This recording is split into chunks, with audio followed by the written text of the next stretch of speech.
జగదాత్రి నాన్నగారు భరద్వాజ్ రేఖని తీసుకొని సుధాకర్ ఇంటికి వస్తాడు. ఏంటి బావగారు స్పెషల్గా వచ్చారు, ఏదైనా విశేషమా అని అడుగుతూ ఉంటాడు సుధాకర్. అప్పుడు భరద్వాజ్ నవ్వుతూ, కార్తీక మాసం కదా బావగారు, సిరికి కొత్తగా పెళ్ళైంది, అందుకని పిల్లలతో నోములు నోయిద్దామని, అంతేకాదు ఇద్దరి పిల్లలకి ఒకేసారి తోరణాలు కంకణాలు అందిద్దామని అని అంటుంటాడు భరద్వాజ్.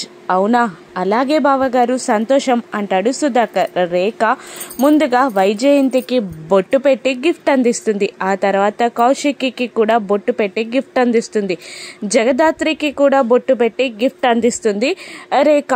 కానీ నిషికి మాత్రం బొట్టు పెట్టదు, గిఫ్ట్ ఇవ్వదు. అదేంటమ్మా, అందరికీ ఇచ్చి నాకివ్వలేదేంటి, నాదెక్కడా అని అడుగుతూ ఉంటుంది నిషి.